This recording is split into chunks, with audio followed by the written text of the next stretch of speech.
பந்தன்னு 2000 ரூபாய் போட்டுருக்காங்க. ஆமா என்ன மாப்பிள்ள ரெடி ஆயாச்சா? தேர்தலுக்கு புறப்பட போறீங்க. எல்லா ஊரையும் நிதானமா அவசரப்படாம ஜாலியா சுத்தி பார்த்துட்டு வரணும். ஆமா, நாங்க பெரிய ஊட்டி கொடைக்கானல் போறோம். நிதானமா ஜாலியா சுத்தி பார்த்துட்டு நம்ம கிராமத்தை தானே நான் சுத்தி காட்ட போறேன். அதுவும் நல்லதா போச்சு. மாப்பிள்ள நம்ம கிராமத்தை பார்த்தே ஆகணும். ஏன்னா நமக்கு எவ்வளவு சொத்து இருக்குதுன்னு மாப்பிள்ள பத்திரத்துக்கு தான் பார்த்தார், நேரடியா பாக்கலையே. மாப்பிள்ள 5 கேடி இளநீ தண்ணி மாதிரியா இருக்கும். முழுகி முழுகி எழுந்திருக்கலாம். கொஞ்ச நேரம் சும்மா இருக்கீங்களா? நாங்க புறப்படுறதுக்கு நேரம் ஆகுது. பட்லரா யாரு? புதுசா ஒரு ஆள் அப்பாயிண்ட் பண்ணிருக்கேன், பாருங்க. சரி சரி, ராகாலம் வரத்துக்குள்ள புறப்படணும். வாங்க. ஏப்பா பட்லர், டிக்கில சாமான்லாம் எடுத்து வந்து வை. ஆமா Vijaya.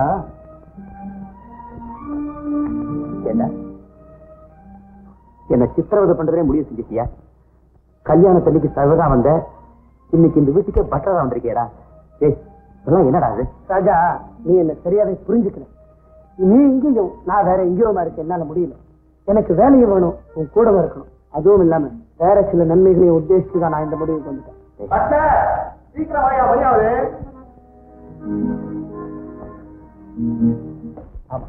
Hyderabad party supply increase பண்ண சொல்லி சொல்லியிருக்காங்க. அதனால இனிமே ஒரு ஷிஃப்ட் அதிகமா ஒர்க் பண்ணுது. ஓகே என்ன புதுசா வேலையில சேர்ந்த ஒரு ஒர்க்கர் வேலையில சேர்ந்து 4 நாள் கூட ஆகல, ஒழுங்கா வேலை பார்க்க மாட்டேங்கிறான். வேலை கூட்டு கண்டிக்கிறதுக்கு அவரையும் எடுத்து போய்க்கா. அவனை வேலையில இருந்து டிஸ்மிஸ் பண்ணலாம்னு. எடுத்தது யாரையும் டிஸ்மிஸ் பண்ணாதீங்க. வேணும்னா ஒரு வார்னிங் ஆர்டர். வார்னிங்கெல்லாம் பயப்படா தெரியல, ரொம்ப அரகண்டா பிக்கப் பண்றான் சார். ஆல்ரைட், எனக்கு நான் பேசுகிறேன். ஹலோ அடடே மணி ஐயரா, குட் மார்னிங். Good morning. என்ன எல்லாம் பர்ஃபெக்டா வந்து சார், கவலைப்படாதீங்க. கேட்டியாரா? கேட்டேன்னு சொல்லுங்க. Okay thank you.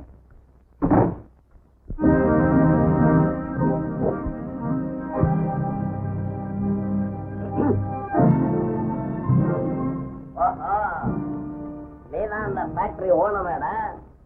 யாரோ சிங்கப்பூர்காரன் பெரிய கோடீஸ்வரன் மட பசங்க எல்லாம் பேசிக்கிட்டு இருந்தானே, அது நீதானே? என்னடே நேற்று வரைக்கும் அண்ணா காவடி பையன் திடீர்னு இந்த சீட்ல வந்து உட்காந்துருக்கு. இந்த ஃப்ராட் எத்தனை நாளா நடக்குது? சத்தம் போடாத, ஒழுங்கா பேசுவா. என்ன பார்த்து சத்தம் போடாதடான்னு சொல்றியா? ஏண்டா சத்தம் போடாம நீ வந்து இங்க உட்காந்துக்கிட்டு சுகமான வாழ்க்கையை அனுபவிக்கிற? என்னடா பாக்குற? புரியலையா? எங்கேயோ கடந்த அனாத பயலை எடுத்து வந்து எங்க அப்பா இருந்ததெல்லாம் வித்து உன்னை படிக்க வச்சு ஒரு நல்ல ஆளா உருவாக்குனார் படுற. அதனாலதான் நீ இந்த சேர்ல உட்காந்துருக்க. உனக்கு காட்டின அதே அக்கறையை எங்க அப்பா எனக்கு காட்டியிருந்தா இந்த சீட்ல நீ உட்கார முடியாதுடா. நான் தான்டா உட்கார்ந்துருப்பேன். என்ன என்னடா செய்ய சொல்ற? நீ இப்ப அனுபவிக்கிறியே இந்த படாடோபமான வாழ்க்கை, அதுல எனக்கு பங்கு கொடுன்னு கேக்குறேன். கொடுக்கலன்னா? கொடுக்கல என்னவா? நீ யாரு? இவன் ஒரு அனாத பய, ஹோட்டல் சப்ளையர். இவன் கோடீஸ்வரன் கிடையாது, பிச்சைக்கார பய அப்படின்னு உன் பூர்வீகத்தை எல்லாரும் முன்னாடி போட்டு உடைச்சிடுவேன். என்ன பிளாக்மெயில் பண்ண நினைக்கிறீங்க? என்னை பத்தி சொன்னா எங்க என்னுடைய பழைய வாழ்க்கைக்கு நான் போயிடுவேணும்னு பயப்படுறேன்னு நினைக்கிறியா? எனக்கு அந்த வாழ்க்கை ரொம்ப பழக்கப்பட்டு போச்சுறேன். நான் இந்த இடத்துக்கு வந்ததே என்னை வளர்த்து ஆளாக்கின அந்த தெய்வத்தை சந்தோஷமா வச்சு காப்பாற்றணும் தாண்டா. ஆனா அந்த தெய்வம் என்கிட்ட எந்த உதவியும் வாங்க மறுத்துருக்கிறா. சரி முத்து, நான் சொல்றபடி நீ செய்ய தயாரா இருந்தா நீ கேட்கிற அளவுக்கு நீ எவ்வளவு பணம் கேட்டாலும் நான் கொடுக்க தயாரா இருக்கேன். பணமா? என்னடா செய்யணும் சொல்ற? பெற்ற பிள்ளை செய்யற உபச்சாரத்தை எந்த தரப்பனும் மறுக்க மாட்டாங்க. அதனால நான் கொடுக்கிற பணத்தை உங்க அப்பாவுடைய நல்வாழ்வுக்கு நீ பயன்படுத்தினா என் தெய்வத்துக்கு செய்கிறவங்க நிறைவுல நீ எவ்வளவு பணம் கேட்டாலும் நான் கொடுக்க தயாரா. அப்பாவை சந்தோஷமா வச்சுக்கணும், அவ்வளவுதானடா? சரி, ஜாம் ஜாம்ல வச்சுக்கிறேன். அட்வான்ஸா ஒரு 10,000 ரூபாய் மட்டும் கொடுறா. எங்க அப்பா நான் எப்படி வச்சுக்கிறேன் பாடுறா கூட.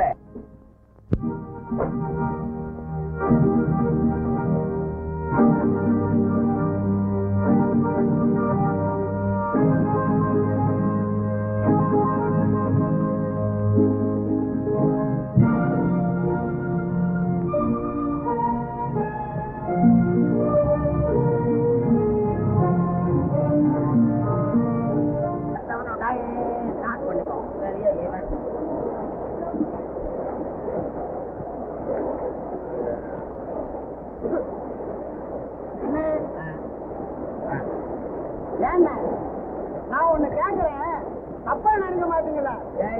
இந்தியாவில பஞ்சம் சுதந்திர நாடு கேளு.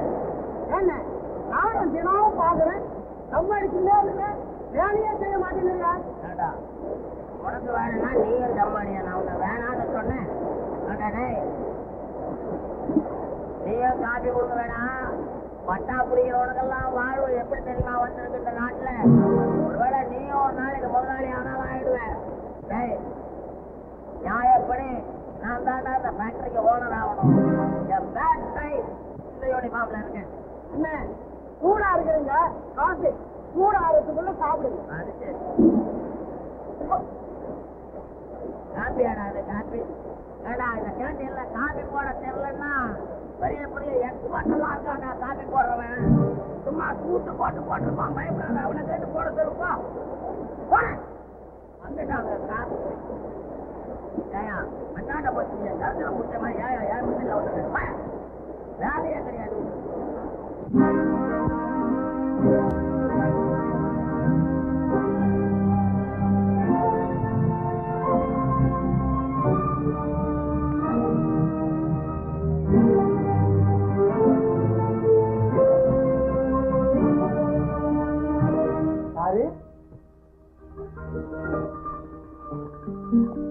சாப்பாடு கொண்டாந்துருக்கேன். உடம்பு சரியில்லை, சாப்பாடு வேண்டாம், திருப்பி இருக்கு. ஏன் சாப்பாடு திருப்பி அனுப்பிச்சாரு? என்னம்மா அது? ஐயா எப்போதும் சுறு சுருன்னு ஜேன்னு இருப்பாரு, உடம்பு சரியில்லையா? உடம்பு சரியில்லையா? இது ஏன் உடம்புக்கு ஒண்ணும் இல்ல. ஒண்ணு இல்ல, ஏன் சாப்பாடு திருப்பி அனுப்பிச்சீங்க? லேசா தலைவலி அவ்வளவுதான். உங்களுக்கு தலைவலியா? தலைவலி எடுத்துட்டே வேலை செய்யுங்க. எழுந்துருங்க, டாக்டர் போகும். என்ன விடு, வேலை செய்ய விடு. பாருங்க, உங்களுக்கு ஒண்ணும் தெரியாது, நான் சொல்றத கேளுங்க. எழுந்துருங்க, முதல்ல டாக்டர்.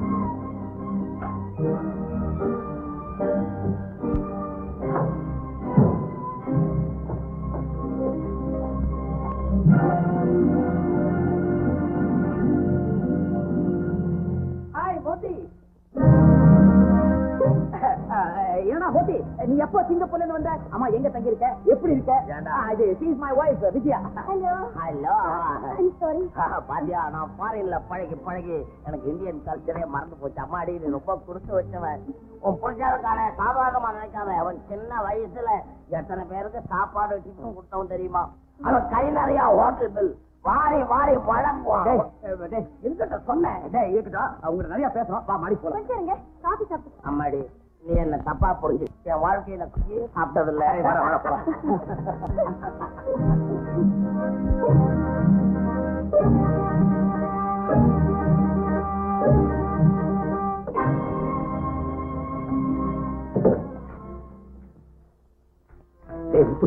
ஏண்டா வீட்டுக்கு வந்த?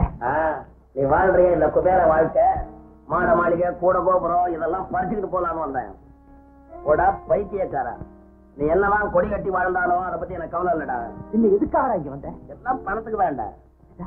10,000 ரூபாய் அதுக்குள்ள செலவழிச்சியா? அட பாவி, நீ எங்க அப்பாவை என்ன சாதாரண வறுமையிலேயே விட்டுட்டு வந்தேன். அவர்கிட்ட இருக்கிறதெல்லாம் சுரண்டிக்கிட்டு அவரை அம்போன்னு ஓட்டாண்டி ஆகிட்டு வந்தியடா. அதுக்கு இந்த 10,000 ரூபாய் எந்த மூளைக்குடா? அவர் இப்பதான் சந்தோஷமா வயிறார சாப்பிடுறாரு. மகன் சம்பாதிக்கிறானேன்னு பூரிச்சு போறாரு. ஆப்பிளா சாப்பிடுறாரு, ஆரஞ்சு ஜூஸா குடிக்கிறாரு. இந்த உண்மையா சொல்ற? அதை பொய்க்குமா இருக்கா? சந்தோஷமா இருக்கா? டேய், அவர் சந்தோஷமா இருக்காருன்னு கேள்விப்பட்டவன எவ்வளவு சந்தோஷப்படுற நீ. அப்ப இன்னொரு 10,000 ரூபாய் கொடு. எங்க அப்பாவை சும்மா ஜாம் ஜாம்னு பாத்துக்கிறேன். அவர் சந்தோஷத்துக்காக நீ எவ்வளவு பணம் கேட்டாலும் தர. ஒரு ஆறு மட்டும் ஏன்டா பிச்சைக்கா இருக்கு? உனக்கு எப்ப பணம் தேவைப்பட்டாலும் ஆபீஸ்க்கு வந்து வாங்கிக்கிறேன். தயவு செஞ்சு வீட்டுக்கு மட்டும் வராது. இடம் எதுவா இருந்தா எனக்கு என்னடா, எனக்கு தேவை பணம் தானே.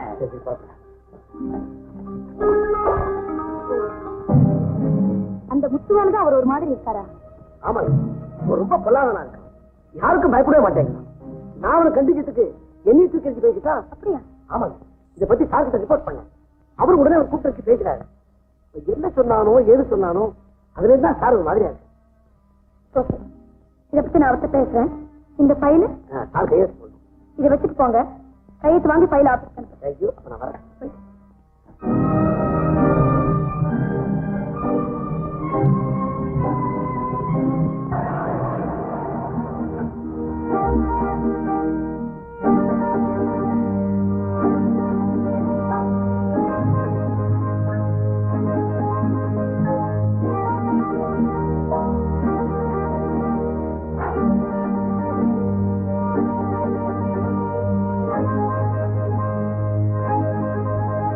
Thank you. 「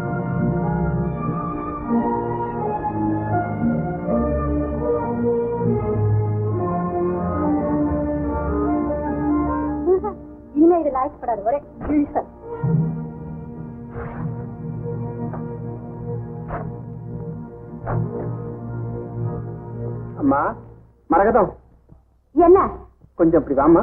சும்மா அங்க இருந்தா சொல்லுங்க, காது கேட்கும்.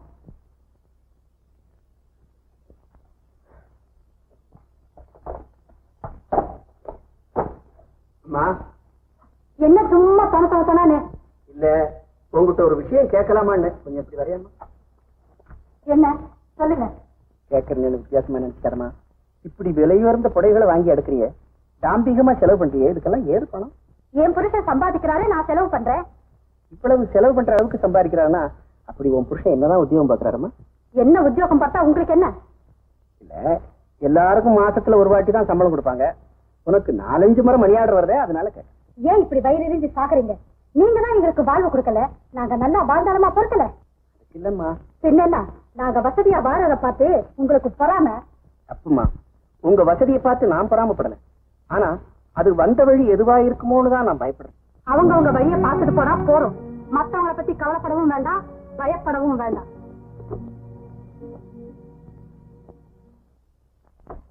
ஏறிடும் கூட்டத்தை ஏற்றிவிட்டு அந்த ஏணி இருக்கும் அம்மா, அது ஏறுவதில்லை அம்மா. ஏறிடும் கூட்டத்தை ஏற்றிவிட்டு அந்த ஏணி இருக்கும் அம்மா, அது ஏறுவதில்லை அம்மா. கரை ஏறிய மாந்தர்கள் எட்டி உதைத்து பின் தோணி மிதக்கும் அம்மா, அலை மோதி கிடக்கும் அம்மா. கரை ஏறிய மாந்தர்கள் எட்டி உதைத்து பின் தோணி மிதக்கும் அம்மா, அலை மோதி கிடக்கும் அம்மா.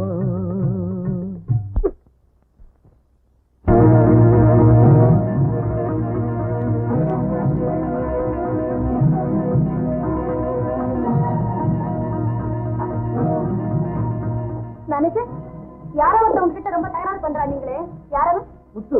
அவளை நான் இங்க வர சொன்னேன். Yes madam.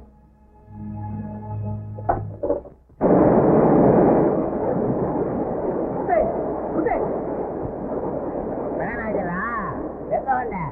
முதலாளி கூப்பிடுறாங்க. போய் சொல்லாம சொல்லு. என்ன முதலாளி கூப்பிடுறாரா, முதலாளி அம்மா கூப்பிடுறாங்களா? இல்லையா, ஆச்சரியமா இருக்கு. ஏயா, அம்மா கூப்பிடுறது எப்படியா தெரியும்? உன்ன மாதிரி அஞ்சாவது போட்டவெல்லாம் இங்க இருக்கிற வரைக்கும் எனக்கு தெரியாம இருக்கு. எதுக்கு அனாவசியமாச்சு? அம்மா தான் கூப்பிடுறாங்க, சரியா இல்லையா? இந்த ஃபேக்டரிக்கு எத்தனை முதலாளி? எனக்கு ஒழுங்கா சம்பளம் கொடுக்கறது முதலாளி தான். அவரு கூப்பிட்டாவே நான் ஒழுங்கா போக மாட்டேன். இந்த அம்மா கூப்பிட்டா நான் வந்துருவேன்னு நினைக்கிறியா? போனே.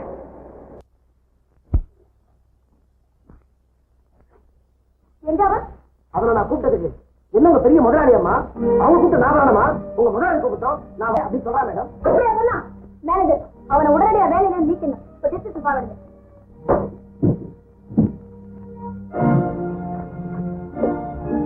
இன்னொரு கைது போடுங்க.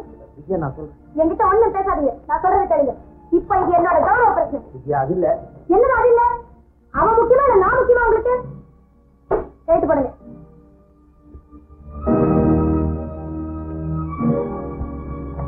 ஆர்டர் கொடுத்து அவனை முதல்ல டிஸ்மிஸ் பண்ணுங்க. Yes madam. பாத்தியாடா, உன் கையெழுத்தாலேயே என் தலையெழுத்த நிர்ணயம் பண்ணியிருக்கா பொண்டாட்டி. புரியல? என் டிஸ்மிஷல் ஆர்டர்ல. டேய் ராஜா, உன்னுடைய தர்ம சங்கடமான நிலைமை எனக்கு நல்லா புரியுதுடா. நீ மனமாற அதுல கையெழுத்து போடல, உன் மனைவி உன்னை போட வச்சிருக்கிறா. ராஜா, உன்னுடைய சந்தோஷமான வாழ்க்கையில நான் இனிமே குறுக்கிற தயாரா இல்லடா.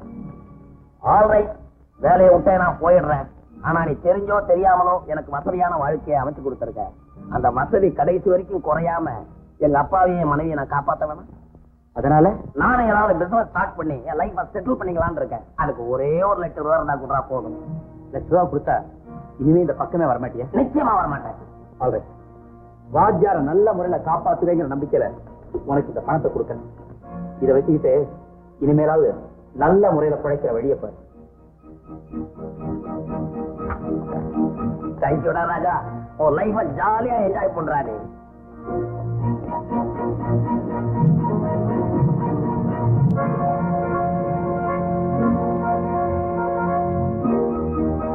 ஹாய் மலரா. ஹாய்.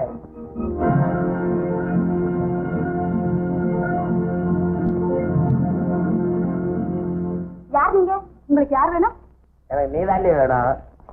யார பார்த்தா அடிபுடிங்க பல்லெல்லாம் கைட்டு ஐயா நான் தாண்டி புருஷன். அப்பா நீங்க அடையாளமே தெரியல. ஐயோ கட்ட புருஷனை போய் அடையாளம் தெரியலன்னு சொல்றாளே. ஆமா நீங்க இந்த மாதிரி கோட்டும் சூட்டும் போட்டுட்டு தர மாதிரி வந்து நின்னா யாருக்கு அடையாளம் தெரியும்? நீ மட்டும் என்னவா நான் என்ன நல்லா இம்போர்ட் பண்ண இம்பாலாக்கார மாதிரி பல பல பல பலன்னு இருக்கியே. பட்டணத்துக்கு போனாலும் அந்த மெக்கானிக் புத்தி போகலையே. அது எப்படியே என்ன விட்டு போவோம். முத்துவா எப்போ வந்தப்பா? இப்பதான்ப்பா வந்தேன். அப்பா எப்படி இருக்கீங்க? ஏதோ இருக்கிறேன்.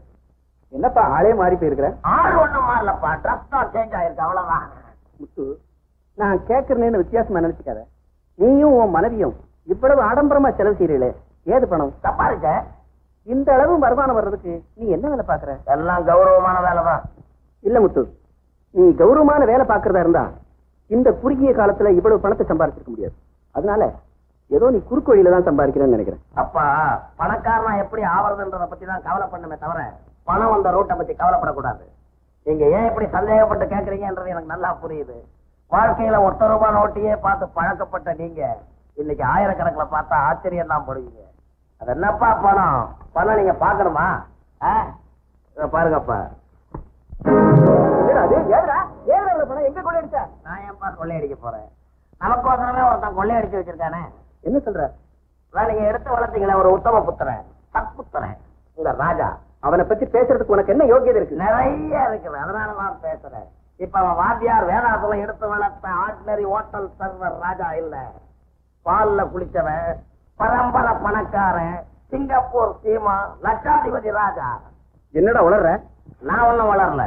இந்த நிலையில நீங்க அங்க போய் நான் தான் ராஜாவை வளர்த்தேன்னு சொன்னீங்கன்னா ஏதோ உளறீங்கன்னு உங்களதான் பைத்தியக்கார ஆஸ்பத்திரிக்கு அனுப்பிச்சிருவான். புது பணக்காரனும் புதுசா பதவிக்கு வந்தவனும் தன்னுடைய பூர்வீகத்தையே மாத்திக்குவானோ அந்த மாதிரி இந்த ராஜா பையன் தான் ஒரு பெரிய பணக்காரன் அந்த ராமநாதன் கிட்ட சொல்லி அவர் பொண்ணையே மயக்கி கல்யாணம் பண்ணிக்கிட்டான். அந்த ஆளு செத்த அப்புறம் அவருடைய கோடிக்கணக்கான சொத்தை இந்த பையன் அபகரிச்சுக்கிட்டே இப்ப நிம்மதியா இருக்கிறான். பாத்தீங்களாப்பா ராஜா பையன் எவ்வளவு பெரிய பிராடு வேலை பண்ணிருக்கான்னு. ராஜா பத்தியா சொல்ற? ஒரு காரணம் இல்லை, நான் நம்பவே மாட்டேன். நீங்க நம்ப மாட்டீங்களே. ஊரான நம்பினாலும் நம்புவீங்க, பெத்த பிள்ளைய என்னைக்கு நம்பி இருக்கீங்க இன்னைக்கு நம்ப. உங்களுக்கு சந்தேகமா இருந்தா நீங்களே போய் நேரா பாருங்க அந்த பையன் லட்சணத்தை. போறேன். எப்ப இவ்வளவு பெரிய அபாண்டத்தை அவன் மேல சொன்னியோ நான் நேர்ல போய் பார்த்தா தான் என் மனசு ஆறுதல் அடையும்.